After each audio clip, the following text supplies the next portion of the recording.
तिसरी मुंबई झाली तर आमच्या प्रेतावरूनच जमीन देणार नाही असा ठाम निर्धार. उरण पनवेल पेण तालुक्यातील प्रस्तावित असलेल्या MMRDAच्या SC नवनगर अर्थात कथाकथित तिसऱ्या मुंबई प्रकल्पाच्या विरोधात संघर्ष आर्थिक तीव्र होत असल्याचे चित्र रविवारी चिरनेर येथे हुतात्मा स्मारक परिसरात पाहायला मिळाला. शेतकऱ्यांच्या या एल्गाराला जोरदार प्रतिसाद मिळत आहेत. शेतकऱ्यांची ठाम भूमिका आहे, जर तिसरी मुंबई झाली तर ती आमच्या प्रेतावरूनच होईल. माननीय न्यायमूर्ती BG कोळसे पाटील यांनी शेतकऱ्यांच्या बाजूने ठाम भूमिका मांडत असताना सांगितले की या सरकारने आम्हा शेतकऱ्यांना विश्वासात न येता ज्या काही उलाढाली चालू केल्या आहेत त्याला आमच्या शेतकऱ्यांच्या विरोध आहेत. तिसरी मुंबई ही आम्ही होणं देणार नाही अशा ठाम भूमिकेत शेतकऱ्यांनी चिरनेरच्या हुतात्मा भूमीमधून या संघर्षाची एक ठिणगी उडविताना जोरदार विचार मांडला आहे. अनेक शेतकऱ्यांचे संघर्ष या चिरनेरच्या भूमीमधून उठवले सरकारला नतमस्तक होऊ लागले आहेत. शेतकऱ्यांच्या पुढे अनेक लढाया या शेतकऱ्यांनी जिंकल्या आहेत, परंतु या सरकारचे डोकं ठिकाण्यावर आहे का अशी ठाम भूमिका माननीय न्यायमूर्ती यांनी कोळसे पाटील यांनी आपल्या भाषणातून भूमिका स्पष्ट मांडल्या आहेत. सेना महाराष्ट्र न्यूजसाठी प्रतिनिधी संजय गायकवाड. MMRDAच्या नावानं कित्येक संघटना आता विरोधामध्ये लढण्यासाठी तयार झालेल्या आहेत. या संघटना कोणत्या मुद्द्यांवर लढतायत हे लक्षात घेणं खूप गरजेचं आहे. काही संघटना आहेत त्या MMRDAच्या मनातलं मागण्या करतायत, निवेदनं देत आहेत. ती निवेदनं जर आपण वाचली, त्या हरकतीचा तपशील वाचला तर आपल्याला प्रश्न पडेल की ही हरकत, हे निवेदन नक्की शेतकऱ्यांनी लिहिलंय की MMRDAने लिहिलंय.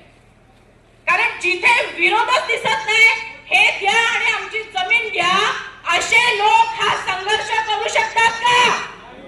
करू शकतात का? आपण हे लक्षात घेतलं पाहिजे. पेण मध्ये जे आम्ही हरकती घेतल्या, 4 पानांची हरकत होती.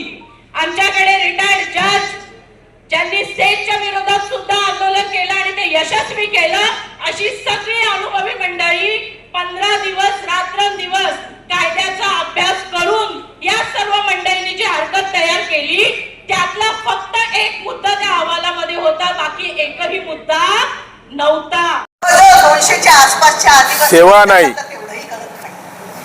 या सरकारचा अजेंडा आहे की सरकार देशाचा मालक आहे आणि तुम्ही सगळे दोन जेवणाचे अधिकारी, वेळेचे अधिकारी, जेवणाचे अधिकारी आहात आणि त्यामुळं आम्ही सांगू ते तुम्ही खा. तुम्ही तुमच्या जमिनी, तुमची संपत्ती, तुमचं शिक्षण, तुमचं आरोग्य याच्यावर तुमची काय अपेक्षा आहे? सर, पण लोकप्रतिनिधी शेतकऱ्यांच्या पाठीशी आहेत का? जो काय लोकप्रतिनिधी जर असते तर त्यांनी याच्यावर विधानसभेत, लोकसभेत विरोध केला असता. 2013चा कायदा बायपास करण्यासाठी यांनी शेतकऱ्यांची कन्सेंट सुरू केली आणि कन्सेंट कोण देतो?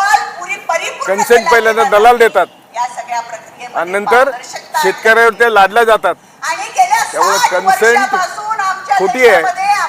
2013चा कायदा जो होता लँड ऍक्टचा काँग्रेसने केलेला, तो नेस्तनाबूत करण्यासाठी कोटीचे आकडे शेतकऱ्यांवर फेकतात आणि कोटीला एक कोटीने मुंबईत पाय ठेवायला जागा मिळणार नाही.